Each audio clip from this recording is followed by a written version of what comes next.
board, and then this will be available for the people who couldn't make it today. Well, I hope you're all doing well. Um, it's we're 2/3 of the way through the semester, which is really great. Uh, that's got to be a good feeling.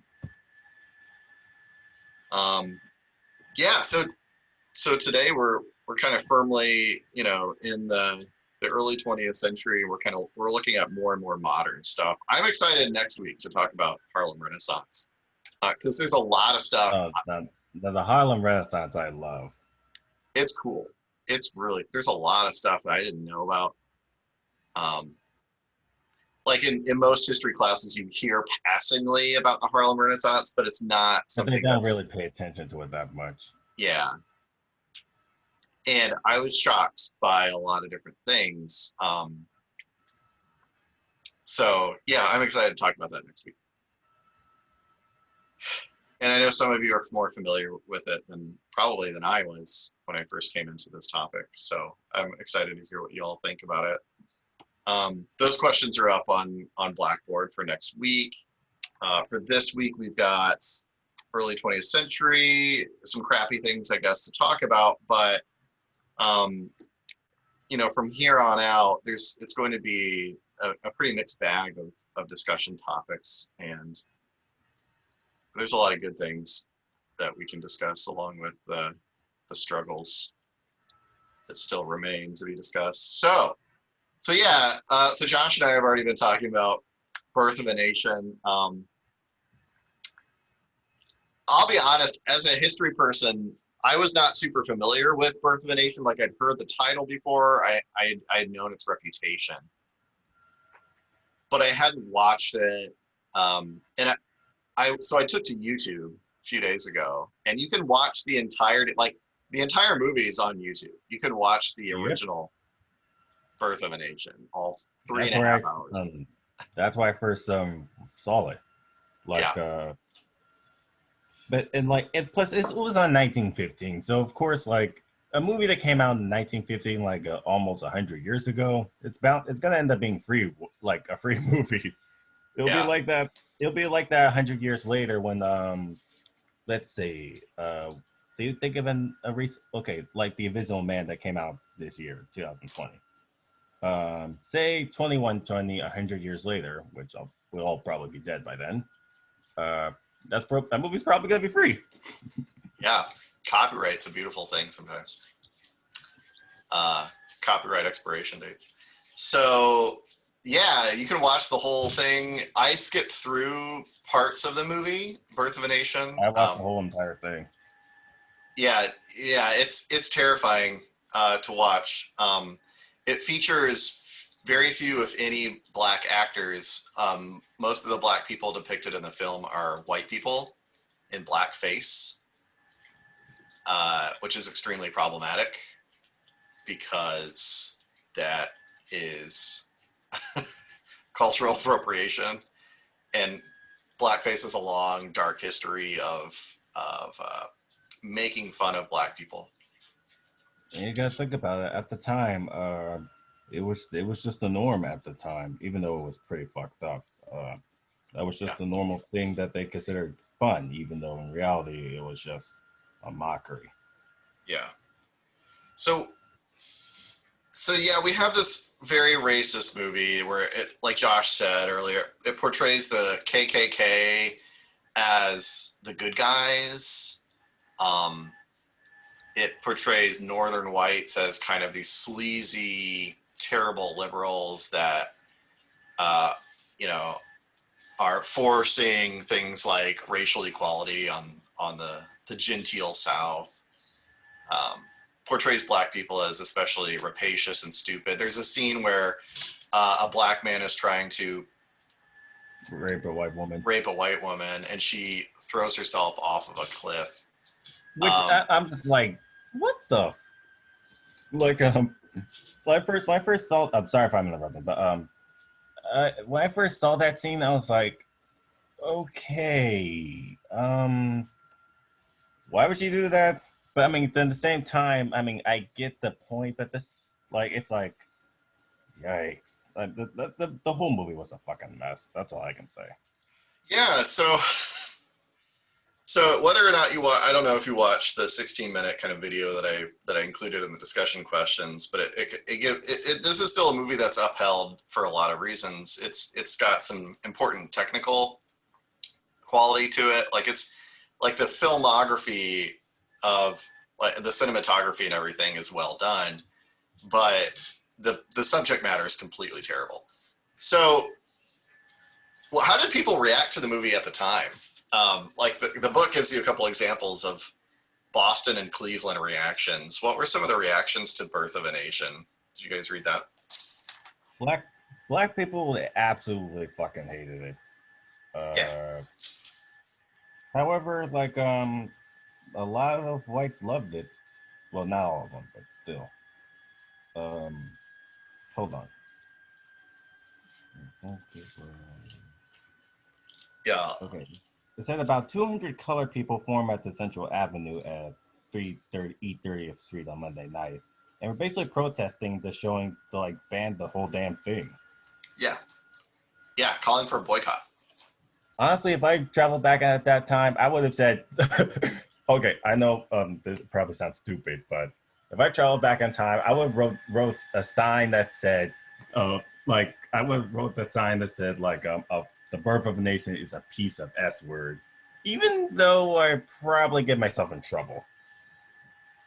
Yeah, uh, Like, can you yes, imagine you saw that in like in the, like a notebook, like one of those history papers? I'd be, it'd be too much. yeah. But yeah. It was successfully boycotted in some places because I mean, even at the time, I think people in particularly in some very sort of liberal northern cities like Boston were horrified by the subject matter. But it was nominated for a bunch of awards and it did very well in theaters. It was like the best selling or most well attended theater or movie for like 44 straight weeks.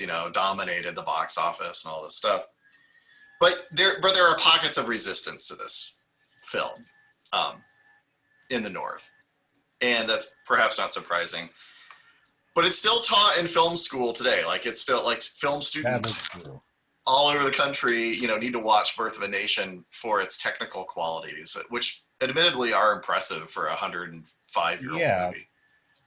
Now that I do agree, like the quality of it was pretty interesting, Yeah, but at the same time, I feel like that type of movie I mean, should like at least belong in history museum instead of in the film theater. I mean, like in the film classes and stuff. yeah, yeah. There's a lot of controversy over that in certain film programs, to be sure. They're trying to figure that out. I think all the time. And soon, and who knows, like probably in about like 30 to 40 years later, it's probably going to be banned from the whole entire nation. We'll You'll see. never know. Yeah, we'll see. So yeah, moving on. The Tuskegee Institute. This is Booker T. Washington's Okay. project. His kind of vocational. It's not just vocational school, but it's other things too. It's a common sort of rallying place for ideas of Black leaders and how to move the country forward and how to move Black life forward in a deeply racist American South. So, what I guess so this is document 6.11. What are they asking African Americans to do? Black people living in the South. What's the Tuskegee Institute's concern of what's happening during World War One in 1917? What are Black people doing? Hold on.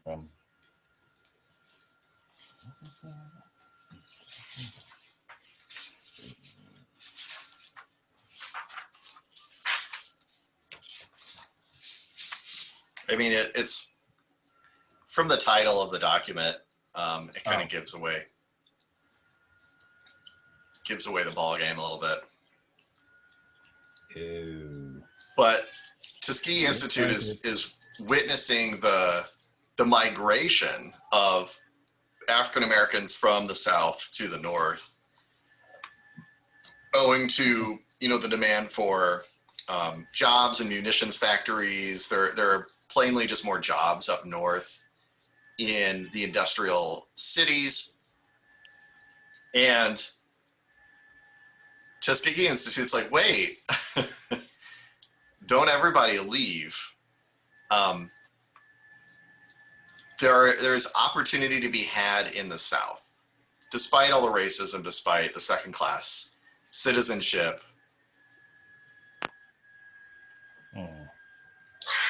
And I guess my question is, what in particular is the Tuskegee Institute trying to encourage African Americans to do in the South? Wait, hold on. I think they're trying to tell them to. Damn, I can't think about it. Anyone else got anything?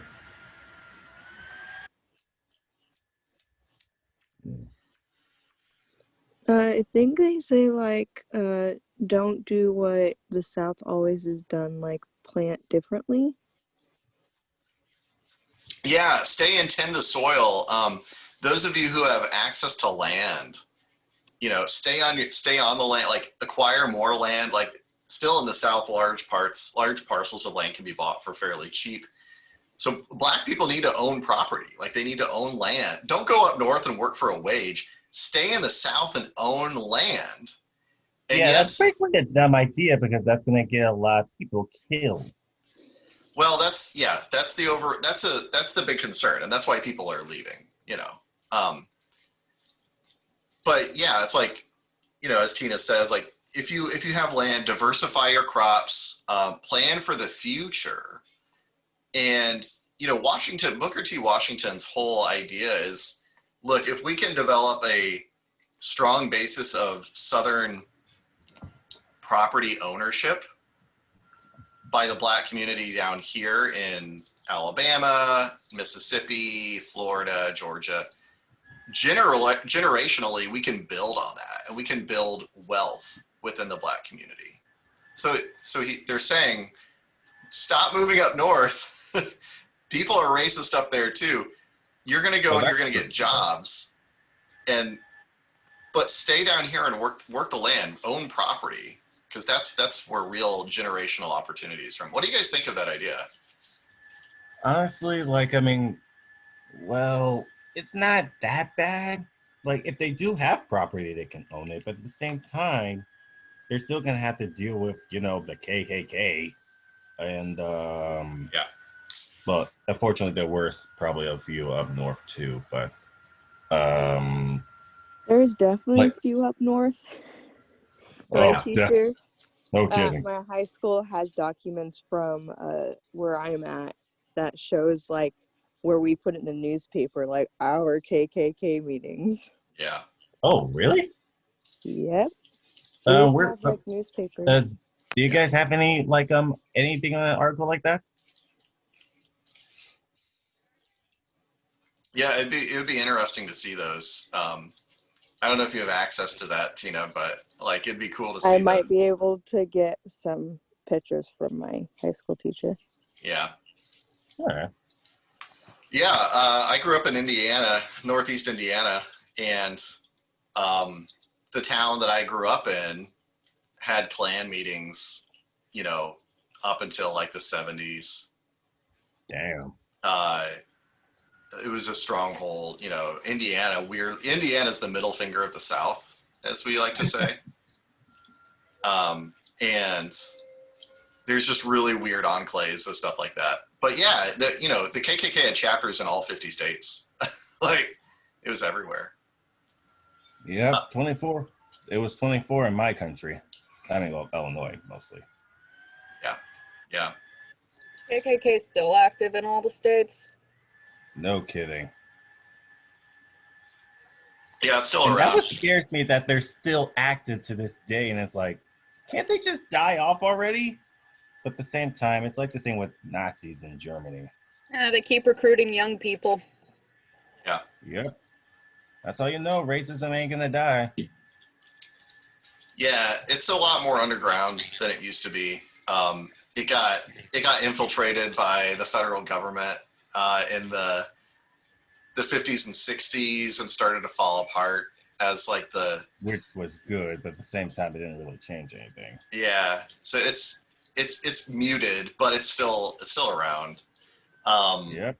And there's different splinter groups of it too, like the Knights of the KKK, and there's different other parts of it. So anyway, yeah, I don't think I forgot to ask a question about the uprising of the 24th Colored Infantry Houston Division. But I mean, by this point, World War I is in full swing. The United States has entered the war in 1917, and African American volunteers are eager to go and fight for the Allied cause. And this is surprising, like to a lot of people. Like the African American community is very split on Black involvement in the war, and it will also be the case for World War II, the Vietnam War, all this stuff. Like, why should we go and fight, on behalf of a country who oppresses us? Yeah, I've mostly studied that one and the Vietnam one. The World War II one, I have clearly no idea. But I do know it's my great grandfather. My great grandfather fought in World War II. I wasn't really sure what he thought about it since I never really knew him. Since he passed away when I was I wasn't born yet when he passed away. Yeah. But all I know is he served in it. I wasn't sure what he thought about it. Yeah, I would too. If you read the Nicole Hannah Jones article for the midterm, she talks about her dad serving in the U.S. military and doing so proudly. So the Black community is very split on military service, but nevertheless, there's a lot of troops at a couple divisions that actually see combat in World War I.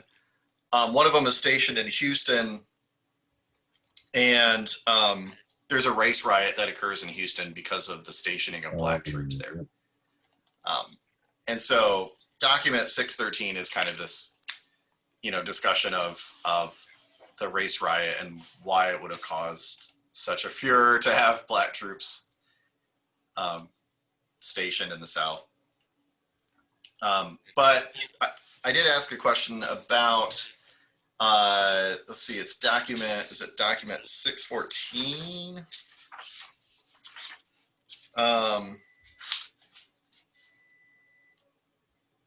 Yeah, I think I got these reversed. Oh, 612. No, sorry, I skipped over this. There's two guys. The most dangerous. Yeah, Asa Philip Randolph and Chandler Owen are called the two most dangerous Black people in the United States during World War I.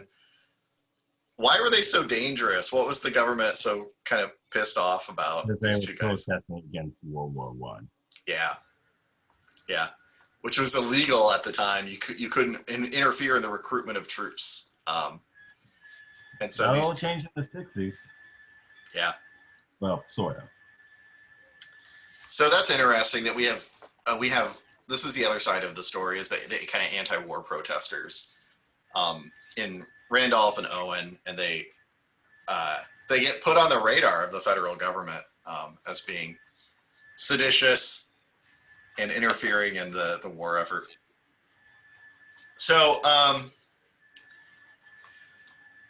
okay, so what's really interesting is after World War I, and this also happens after World War II, when Black battalions come back to the United States after serving, they've seen how other cultures handle diversity, particularly in France.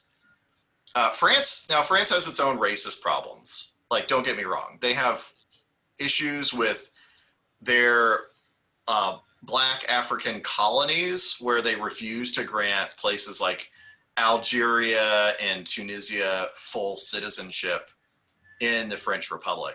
But in cosmopolitan France, like in places like Paris or Lyon or other kind of big cities, these are multi-ethnic places, and by and large, France doesn't have the same racial history as the United States.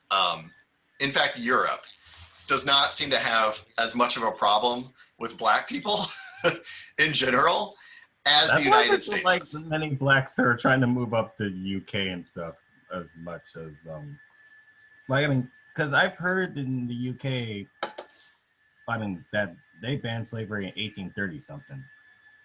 So because of that, I guess there was like less racism in there, but like Right. like there are a few ones. I'm still a little frightened when it comes to like Russia. I mean, I don't hate Russia, but I still feel a little nervous.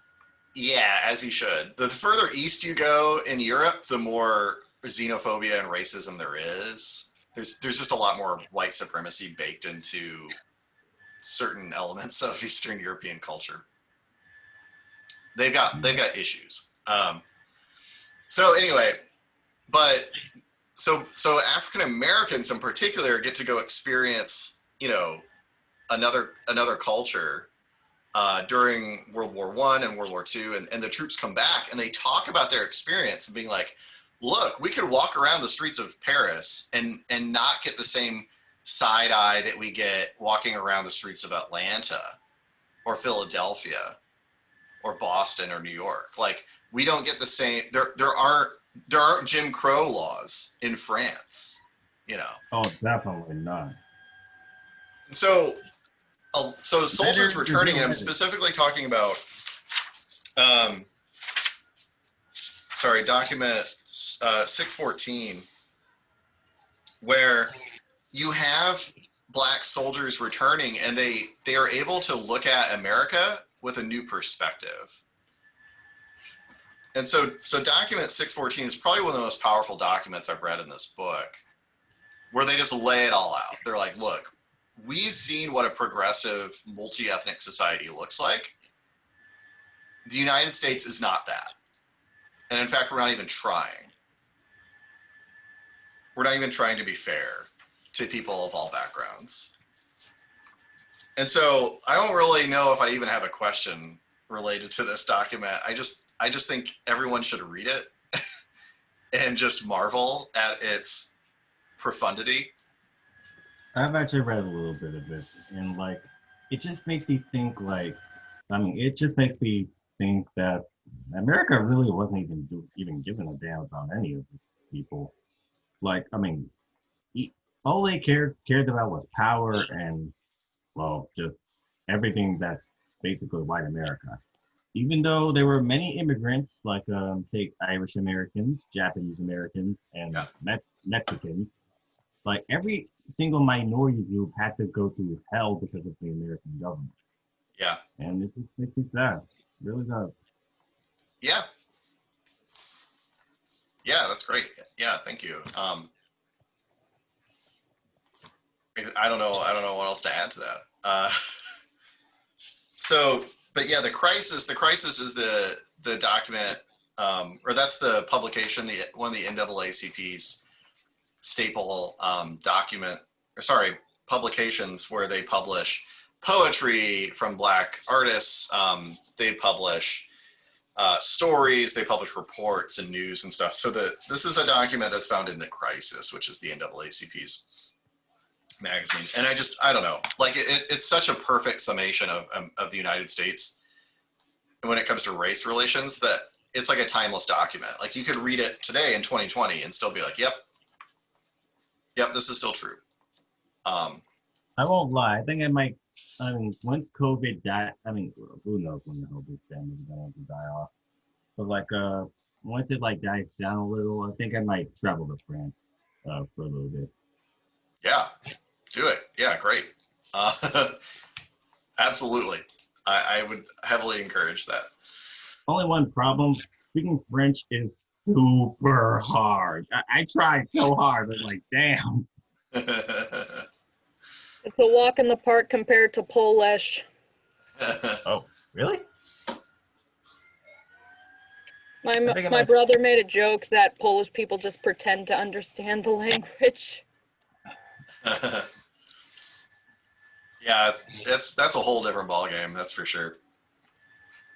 Um, okay, so the lynching document, this is one of the saddest things I've ever read.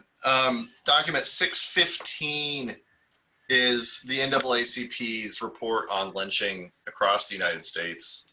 Josh, you already mentioned that you read this, and so what were some of the findings from this report on vigilante violence, specifically lynching? What were some of the things they said in this report?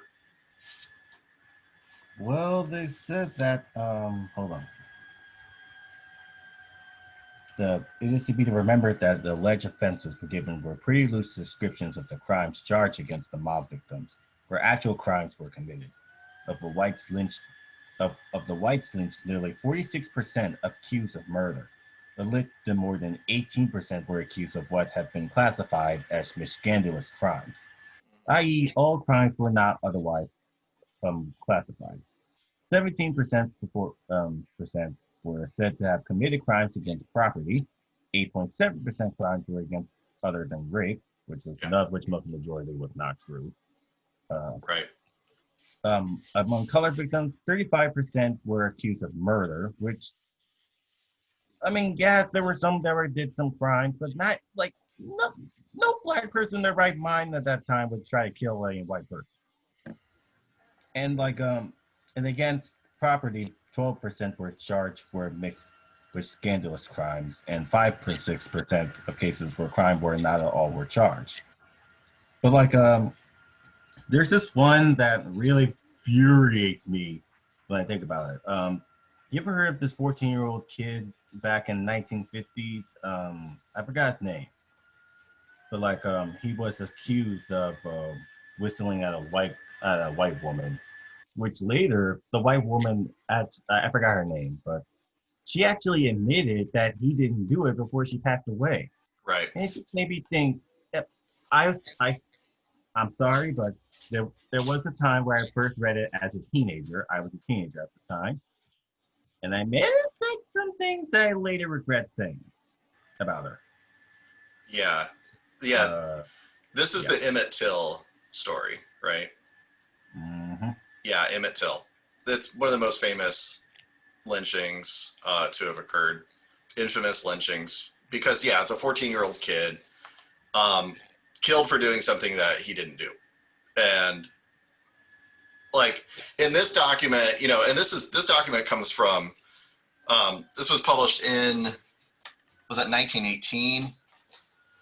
Damn, wait, really? 1919? I can't remember. So, I mean, Emmett Till doesn't happen until the 50s. That is when he is that's killed. how long lynchings were around. Right. Yeah. Exactly. Yes. That's exactly what I'm driving at. So it's a long established problem. The NAACP kind of looks at lynchings that occurred from the late 1800s all the way up until their present day, and it's insane. And yet it continues to happen well into the 20th century with the Emmett Till example and several others. Don't forget the 21st century with the new one. Right. Yes. Yes. So, all these poor fortune souls when they died. right. So, this is just I don't know if anyone else has anything else you want to say about this report. But the statistics that are mentioned in there, they also give a snapshot of 100 case studies, like 100 different lynchings throughout the United States. Most of them are occurring in the South. The five that are listed. listed. Like 300 in the. Sorry if I was interrupting. No, you're fine. There was literally 386 lynchings in Georgia. Out of all the countries, Georgia had the most lynchings than out of any other country, which really made me scared because at the time when I was 8, I actually traveled to Georgia, to visit some family and friends, which it wasn't that bad. It was really great. Yeah. But at that time, my mom told me like there was no way we were like like ever moving down there because I asked the question like, will we ever move down to Georgia? And she's like, no, no, dear. Yeah. Because later, but later in my life, as I got older, I found out like after like found out about black lynching through the song "Strange Fruit." Then I was like, oh, now I see why. Yeah. Yeah, it gives you perspective. Yeah, so I don't know if anyone else has anything you want to say about this document, or we can move on. Yeah, let's move on. This is too damn depressing. It really is. I know. And I'm like, I feel bad because like, I'm going through this book. We're going through this book in this class, and it's like every week is kind of just, but I think I would rather talk about real history and real stuff, even though it's real depressing sometimes, than try and sugarcoat this class, right? Like, because the history of the African American experience in the United States is one of struggle and strife and oppression. Like, there's no two ways about it. And if someone tells you otherwise, they're selling you something. So yeah, that's the sad truth. Like, I mean, when I was a kid, I had zippo to any idea what the African American history was like. I mean, I kind of knew some things. Like when I was 6, I already knew about Martin Luther King fighting for civil rights because I was aware that blacks were not being treated well. yeah. But then when I was 9, find out that we were slaves, kind of changed my whole viewpoint of America. Like, what? Yeah. And then, like, I was 17, I learned about black lynchings, and it just made me thought, oh my, like, why do we still live here? Yeah. Oh, so yeah. So yeah, this is the last document is the 1919 race riot, which, I mean, by this point we're seeing a pattern emerge. We're seeing a pattern of, anytime there's any perceived slight by anyone in the African American community against a white community or white individual, we get violence, and this is commonplace throughout the 20th century, late 18th or late 19th century, early 20th century. Where, by the time we get to World War I, it's the 50 year anniversary of the end of World War, or of the Civil War rather, and not a whole lot of progress has been made despite the 13th, the 14th, the 15th Amendments, despite greater wealth coming into the African American community gradually, despite the NAACP being formed. There are still just so many systemic challenges. And that's basically what I end with, is just a recognition of this. As so many people point out in these documents, things have not gotten better since, the end of slavery. I mean, as a kid, I almost thought like, it's funny when I think about this, because as a kid, I thought, oh, wait, since slavery's over, that means blacks were, but then I started to remember the Martin Luther King thing and then the Malcolm X movie I've watched as a kid. And I thought, yeah, nothing has changed that much. Yeah. And yeah, we'll get to Malcolm X and MLK in 2 weeks. That'll be super easy for me since I've been studying about those guys for a long time. Yeah. Next week is Harlem Renaissance, and it's a lot more hopeful. It's a lot more positivity. It's a lot of really cool stuff that we'll be talking about next week. I know a few people from the Harlem Renaissance ones, like Cap Calloway, Langston Hughes, Billie Holiday, and Louis Armstrong. Those guys. Yeah, there's some really cool stuff. Anybody else have any comments, questions? We have a paper this week, so if you have any lingering questions or concerns about that, now would be the time to talk about it. Now, when we turn in the paper, like we have to turn in 2 papers, right? One with the questions and then the other one with the other one? No. These questions are just here for discussion. on a weekly basis. The actual assignment, if you go to Blackboard and week 10, it'll have the assignment link right there. So it asks you 2 questions and you're supposed to answer both of them within the one paper. So All right. yeah, it's just one paper. Okay.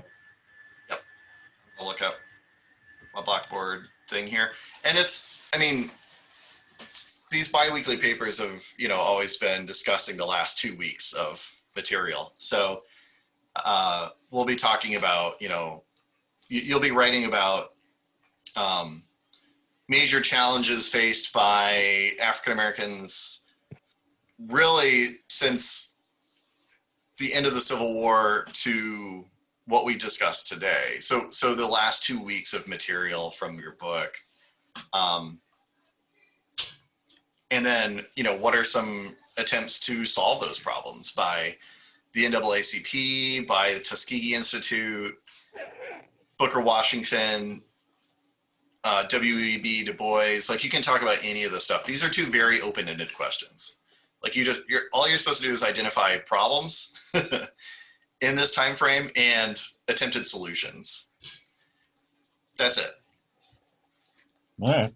So I think it's pretty manageable. Just use week 9 and week 10 documents from the book to answer the questions, and you're good to go. Yeah. Any other questions or any concerns or any comments before we go? Nope. Okay. All right. Well, thank you guys. I appreciate you all. Remember to vote if you haven't already.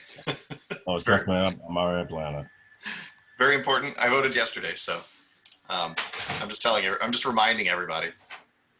And yeah. All right. Well, thank you guys. I'll see you next week. All right. See ya. See ya. Hi, Dad.